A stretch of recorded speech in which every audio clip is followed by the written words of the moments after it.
Balaghat police शहीद task force और पूरा नक्सल विरोधी अभियान की सफलता का बहुत बड़ा दिन है। मेरी अपनी ओर से यशस्वी प्रधानमंत्री श्रीमान नरेंद्र मोदी जी, माननीय गृह मंत्री जी के उस आह्वान के लिए आज हमारी पुलिस ने बड़ा काम किया है, जिनमें डेडलाइन दी कि 2026 जनवरी तक हर हालत में या तो नक्सलवादी सरेंडर करे या उनको हम मैदान से समाप्त करेंगे। उसी अभियान में बीते दिनों 1 नवंबर को एक बड़ी नक्सल नेता सुनीता ने, जिस पर 17.5 लाख का इनाम था, सरेंडर किया था और मध्य प्रदेश के इतिहास का ये सबसे बड़ा सरेंडर आज हमारा यहाँ 10 अलग अलग सदस्यों द्वारा किया गया। इसमें सुरेंद्र कबीर, जिस पे 62 लाख का इनाम है, इसी के साथ राकेश ओडी, मनीष पिता समरथ, इस पे भी 62 लाख का इनाम मध्य प्रदेश, राजस्थान और महाराष्ट्र पुलिस द्वारा, तीनों राज्य की पुलिस जिनको ढूंढ रही थी। समारोह, इस पे 14 लाख का इनाम, सलिता और सावित्री,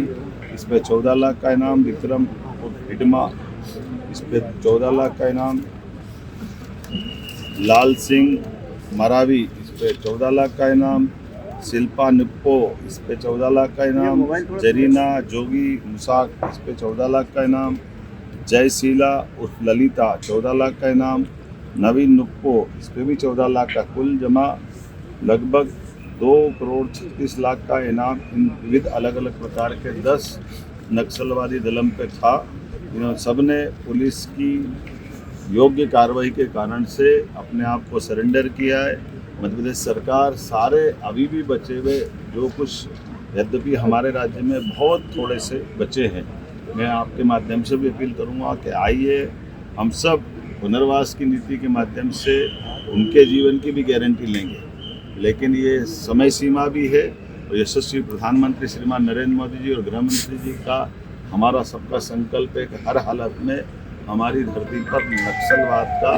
हम खात्मा करके रहेंगे। तो मैं एक बार फिर आज इस बालाघाट के सारे पुलिस अधिकारियों को,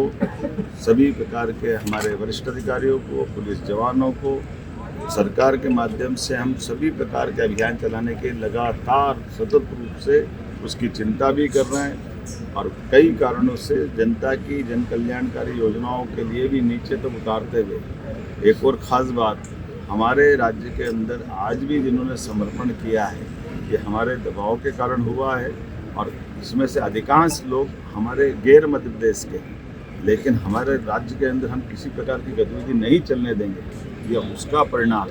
उम्मीद करते हैं अगर और भी कुछ बाहर के बच्चे होंगे तो उनसे मुक्त कराएंगे। हमारे 2 साल के चले हुए अभियानों में डिंडोरी मंडला तो पूर्णतः नक्सलवादी गतिविधि से मुक्त पाया गया। आज के बाद हमारा ये बालाघाट का भी करीब पूरा हिस्सा और खास करके थाना बांधवगढ़, ये जो हमारे टाइगर अभयारण्य है, इनके अंदर जो संभावना रहती थी वो भी शून्य हुई है। उम्मीद करेंगे कि और जल्दी अच्छे परिणाम आएंगे। एक बार फिर मेरी अपनी ओर से सभी अधिकारियों को बधाई। सर, जो छत्तीसगढ़ के मुख्यमंत्री साहब बात को लेकर कोई रणनीति, हमारे राज्य के निकटवर्ती राज्यों के मुख्यमंत्री से तो मिलना ही है लगातार, लेकिन ये एक समेकित अभियान चल रहा है जो केवल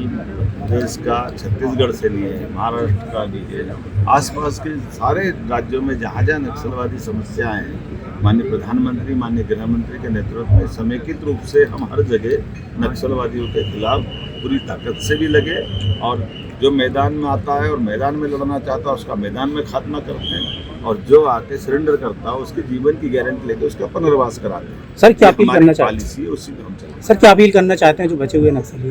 अपील पहले दोहराई ना मैंने, फिर दोबारा दोहरा देता हूँ। जो हमारे साथ आकर के हथियार का समर्पण करना चाहता है तो उसकी जीवन की गारंटी हमारे द्वारा ली जा रही है। उसके जीवन के पुनर्वास को लेकर के सभी प्रकार के आजीविका के लिए जुड़े हुए जो ज़रूरत होगी वहाँ भी मदद करेंगे, मकान से लगा करके बाकी चीज़ों की चिंता करेंगे,